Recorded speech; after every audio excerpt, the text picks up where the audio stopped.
tudo bem? Meu nome é Gabriel, sou líder de suporte aqui na PHS Brasil e hoje nós vamos falar sobre e-mails maliciosos, né? Mais um vídeo aí sobre a área de segurança, tá? E hoje nós vamos dar uma explicada melhor para vocês como identificar um e-mail malicioso, né? Entender um pouco mais sobre as categorias dos e-mails maliciosos e quais os métodos de segurança que você pode usar para alguns, né? E outros que realmente precisam um pouco mais de atenção. Então, falando sobre e-mails maliciosos, a gente vai começar explicando o que é o spam. Bom, pessoal, falando sobre spam, a gente está falando de modo geral de todos os e-mails indesejados, tá? Então, tudo aquilo que você recebe na sua caixa de e-mail que não é do seu interesse, não são materiais que você tem interesse, então ele pode ser considerado spam se ele violar alguma regra. Então, quando a gente fala de marketing, né, publicidade, a gente está falando de 36% dos e-mails, no e-mail geral que as pessoas recebem, 36% desses e-mails gerais, eles são de marketing, né, de publicidade. E quando é que ele é categorizado como spam? Quando eles são abusivos. Então, você recebe um e-mail de uma empresa fazendo uma propaganda, ok, se você já utilizou o material daquela empresa, se você autorizou receber e-mail daquela empresa, legal, isso é sem problema. Mas se você nunca utilizou aquele material daquela empresa, você não tem interesse naquele produto, não é uma tendência para você, ou você nunca autorizou, e eles enchem a sua caixa de e-mail. Então, existem alguns meios de detecção disso, e aí aquela marca, ela é categorizada como spam, porque ele faz uma violação, né, do uso do produto do e-mail, tá? Então é o abusivo, tá? Então a gente está falando aí de 36% mais ou menos dos e-mails acabam se violando essa regra, se tornando abusivo. Então são categorizados como spam na categoria de publicidade e marketing, tá? Conteúdo adulto, ele categoriza 31% dos e-mails enviados, tá? Trocados mundialmente, eles são categorizados como 31% de e-mails spams também. Então é um tipo de e-mail, tá? Você às vezes não tem interesse nesse material, você não se inscreveu, você não colocou seu e-mail lá e você começa a receber esse conteúdo indesejado, e isso também é um tipo de e-mail spam, tá bom? Outro e-mail considerado spam são e-mails dos assuntos questões financeiras, tá? Então, você começa a receber boletos de empresas que você nunca consumiu, falando que você está devendo um boleto, que você tem uma conta em aberto, ou que você tem um dinheiro para receber. Então, também são muito comuns e representa 26% aí dos e-mails trocados com relação a spam, tá? Esses números a gente tirou de um site de bastante confiança. A gente vai deixar um link aí para vocês consultar também. É uma organização que faz um cálculo, né, sobre todos os e-mails trocados, a comunidade que alimenta isso daí. E ao final, a gente tem 2,5% de e-mails considerados golpes e fraudes, tá? Então, golpes e fraudes é um assunto extenso quando a gente fala na categoria de spam, tá bom? E aí eles são considerados, divididos em dois termos, tá bom? Que são phishing e spoofing. Então, o que é o spoofing? Bom, o spoofing, pessoal, é o seguinte, é quando um e-mail, ele é interceptado, tá? Ele pode ser interceptado, por exemplo, um domínio de DNS, ele vai ser invadido e esse e-mail ele é interceptado. Ou, caso aconteça também, de um e-mail ser mascarado, que é o mais comum. Um exemplo, tá? O meu e-mail é gabriel@phsbrasil. Uma pessoa, ela tem um e-mail próprio lá dele chamado hacker@malicioso.com.br. Ok. Então, ele pega esse e-mail e ele consegue violar uma regra desse e-mail e mascarar o nome desse e-mail como gabriel@phsbrasil. E ele dispara esse e-mail para você. Você me conhece, você me vê os vídeos e fala, poxa, legal, o Gabriel, já conheço ele, converso com ele da PHS e ele me mandou um e-mail, tá? Esse e-mail, nessa situação, você acaba tendo dificuldade de identificar, porque ele é uma falsificação, né? Então, a falsificação, ela é difícil de ser identificada, tá? E ele é considerado como spoofing, porque existe uma coisa mais fina, um trabalho mais fino de hacker por trás, e ele acaba sendo um spoofing, tá bom? Nesse caso, pessoal, quando a gente está falando de spoofing, são poucas as ferramentas que existem no mercado que conseguem evitar esse tipo de material, tá bom? Existem algumas verificações, né, coisas, mas hoje a tecnologia ela é muito avançada, então existem trabalhos muito bem feitos, né, e aí acaba passando esse spoofing, ele acaba chegando até o usuário e muitas das vezes acaba levando o usuário a cometer alguma coisa, né, que não gostaria, ou acessar algum link que não gostaria, recebe vírus e tudo mais. Então, quando você receber um e-mail de um material de uma pessoa que seja da sua confiança, mas que o conteúdo daquele e-mail seja desconexo a algum assunto, e o Gabriel nunca conversou comigo sobre criptomoeda. No nada ele me manda um e-mail falando sobre criptomoeda, para mim receber 20 criptomoedas, clica no link, ou para comprar algum produto, e não é um assunto do nosso circuito, desconfie desse material. Não clique no link, procure outro meio de comunicação para falar com essa pessoa, tá?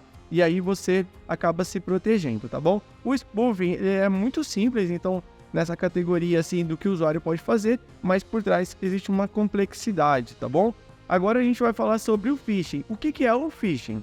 Bom, pessoal, o phishing, ele é muito parecido com o spoofing, né? Ele também está tratando de assuntos de golpe e fraude, só que nesse caso, ele está se passando por alguma coisa que ele não é. Então, por exemplo, você está interessado em comprar pneus. Ok, você vai no Google, pesquisa lá, pneus, e aí você vê um site que está se passando pelo site da Magazine Luiza, por exemplo. Só que o endereço de site, ele não é igual ao endereço do site da Magazine Luiza. Existe alguma falha na escrita ou alguma mudança, por exemplo, em vez de ser .com.br, pode ser .net, tá? Então, o phishing, ele tende a se parecer muito com uma coisa original, mas ele não está mascarando, tá? Ele está mudando algumas coisas que, se você não prestar atenção naquilo que você está fazendo, você vai acabar sendo enganado. Da mesma maneira, acontece com e-mails, tá? O phishing, ele se categoriza tanto para e-mail, mensagem no WhatsApp, né? Às vezes você recebe uma mensagem no WhatsApp de um número desconhecido, mas com uma foto de uma pessoa que você conhece, por exemplo, tá? E essa pessoa, ela tá falando, olha, eu mudei de número, anota meu número aí, salva nos meus contatos. E nesse mesmo assunto, você responde ela e ela fala, aproveitando, eu tô com uma necessidade, você pode fazer um Pix ou você pode fazer um favor, e aí ela vai acabar tentando te extorquir de alguma forma, tá? Então é um golpe, né? Uma fraude, né? Então, o phishing, ele tende a não ser uma mascaragem, tá? Ele assim, não tá mascarando alguma coisa, mas ele tá se passando, né, por uma pessoa, um site, uma empresa, tá? E da mesma maneira também acontece com os e-mails. Então, vamos lá para minha tela que eu vou te mostrar um e-mail de phishing. Bom, pessoal, aqui estamos na minha tela, já deixei aberto aqui, tá? Um e-mail. Esse e-mail foi recebido por um dos nossos clientes, tá? É bem comum, para falar a verdade, mas foi recebido por um dos nossos clientes e ele suspeitou que esse e-mail fosse falso, mas aconteceu um pequeno detalhe. Ele encaminhou esse e-mail para um outro colaborador, tá? Para também analisar o e-mail. Então, uma pequena dica aqui no meio desse vídeo sempre que você receber um e-mail que você suspeitar que ele não seja autêntico, não encaminha para ninguém. O ideal é que você não encaminhe, não responda falando, eu sei que isso é golpe. Não faça nada disso. Marca como spam, exclui da sua caixa, tá? Ou aciona a sua TI, se for nós da PHS e tudo mais. Você aciona a sua TI, pede uma ajuda, pede uma análise, tá? Mas normalmente não tome nenhuma ação com relação a esse e-mail. Não encaminha, não responde, tá bom? E também não faz o que o e-mail tá te pedindo. Então, vamos aqui dar uma olhada nesse e-mail, tá? Esse e-mail aqui, ele fala assim, né? Eu sou um hacker, né? Consegui acessar a sua máquina, seu sistema de arquivo operativo, né? E você vê que aqui a tradução, ela é muito ruim, né? Sistema operativo, né? Normalmente aqui no Brasil a gente fala sistema operacional. Por quê? Porque esses spoofings normalmente, esses phishings, normalmente eles usam tradutores, então eles pegam um texto padrão, colocam em vários e vários idiomas e vai disparando o e-mail. Então, um detalhe é que você repare se o texto, a escrita do texto, ela é estranha, tá? Isso indica também que esse e-mail é falso, tá? Então, ele fala que conseguiu, com sucesso, né, acessar o sistema operativo e também está com controle total da conta da pessoa, né? E aí a gente resumindo aqui, né? ele fala que essa pessoa ela se infectou o computador através de um site para conteúdo adulto, tá? Então, que o usuário acessou um site de conteúdo adulto, acabou sendo infectado por um vírus, e esse vírus foi com que ele usou de porta de entrada para invadir o computador dessa pessoa, né? E aí ele fala que ele tem a prova que a pessoa invadiu o computador, filmou a pessoa e tudo mais, né? É um padrão de e-mail. E se essa pessoa, ela tem um prazo para fazer uma transferência para ele, tá? No valor de R$5.000 em Bitcoin. Então ele passa uma carteira de Bitcoin ou ele vai divulgar esse material na internet. Pessoal, isso é muito comum, tá? Esse tipo de e-mail é muito comum. O e-mail de phishing. Então, assim, quando a gente fala de phishing, ele não tá mascarando nada. Ele tá fraudando mesmo. Ele está ali tentando extorquir a pessoa de alguma forma, né? Seja, como a gente disse, um site falso que você não percebeu algum detalhe, seja uma mensagem falsa, uma ligação falsa, ou também um e-mail falso tentando extorquir alguma coisa de você. Nessa hora, você às vezes pode ficar preocupado, mas você começa a analisar alguns fatores. Já aconteceu com algumas pessoas. Aí a gente fala, pera, você usou esse computador em conteúdo adulto? A pessoa fala, não. Então já é o primeiro ponto, tá? Não foi isso. Segundo, você baixou alguma coisa estranha no seu computador?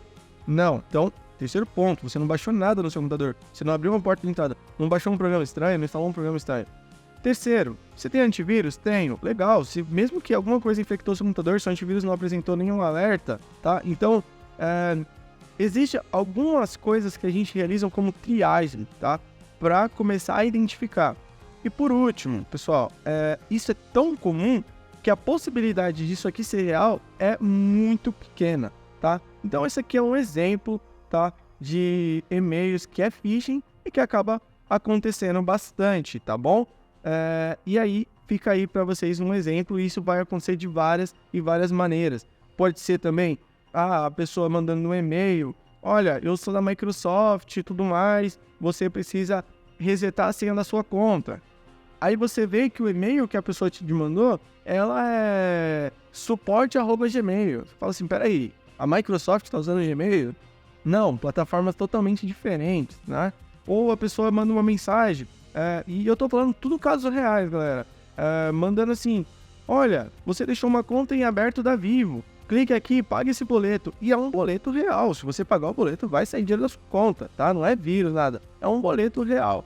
Mas você fala pra pessoa, peraí, eu não tenho conta na Vivo, eu uso outra operadora de internet, eu nunca tive Vivo. Então, às vezes, dependendo da situação, você, em um certo momento de honestidade, acaba agindo por ansiedade e ali acaba caindo num golpe, tá? Então, sempre mantenha calma, recebeu esse tipo de conteúdo, mantenha calma, acione o suporte, não encaminha para ninguém, que a análise seja feita somente no seu e-mail, tá?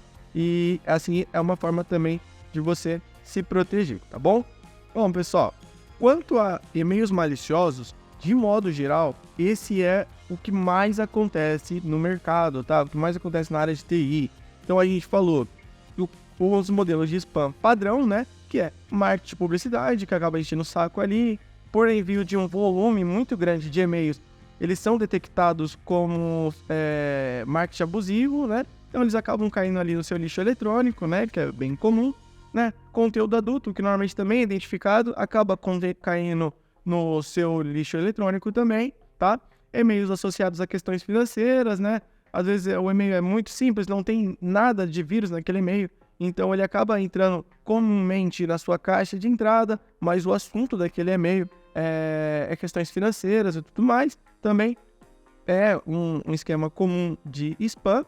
E aí depois a gente fala de golpes e fraudes, que realmente é uma coisa mais complexa. E aí é o que a gente explicou um pouquinho para vocês, que é o phishing e o spoof, tá?